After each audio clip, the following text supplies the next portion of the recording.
And we're getting the first clues about how Cuba will be run under its new leader. Raul Diaz-Canel this week was named president. He replaces 86-year-old Raul Castro. But for now, things may not be much different. Diaz-Canel says Castro will lead the decisions about the future of the country. Raul and his older brother Fidel ruled the island nation with total control for nearly 60 years. Ana Quintana is a Latin American policy analyst with the Heritage Foundation. She joins us now. Does this really seem to be a transition of power? Is this a real change or just business as usual? I mean, essentially, we can look at Diaz-Canel as a puppet president. I mean, Raul Castro is not retiring. Raul Castro is remaining in control of the Communist Party, and he's remaining in control of the armed forces. Those are essentially the two pillars of power in Cuba, right? I mean, they control the country's economy, and they also control the ideology and the policies that the country sets forward. So, I mean, we're not going into a new era, no. So what will his role be then? Diaz-Canel's role? I mean, Diaz-Canel, his role is to essentially make it seem like the regime is changing. Like he's a new face, he's a fresh face, and Cuba is open for business. Cuba right now is in a dire economic situation. The money that they used to count on from Venezuela is simply not there because Venezuela is in a dire humanitarian crisis. And they want to open up to the world. And I mean, not open up, but they want to make it seem to the world that foreign investment is safe. And I mean, what better than a new face?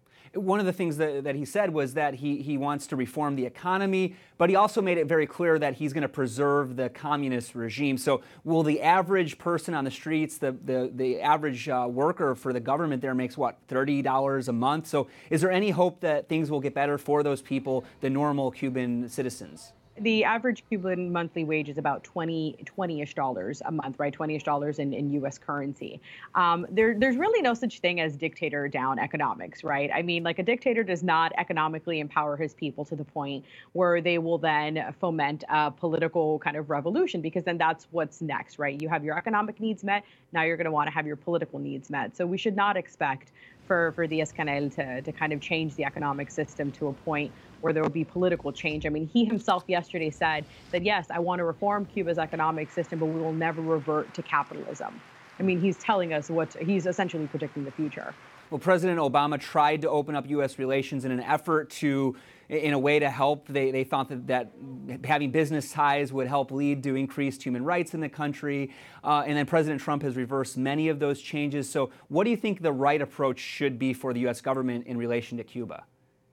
Well, President Obama's approach was flawed because it opened up economic and commercial opportunities with the Cuban military, security, and intelligence services. It did not open up economic opportunities with the Cuban people. And that's what President Trump fixed. He closed those loopholes that specifically allowed for that. And I think U.S. policy should be based on how can we find ways of empowering the Cuban people economically, but how can we also find ways of empowering Cuba's dissidents and Cuba's political opposition. I mean, they are the change makers. They are the future of the island. The day that there will be a free and fair Cuba, it will be under their rule.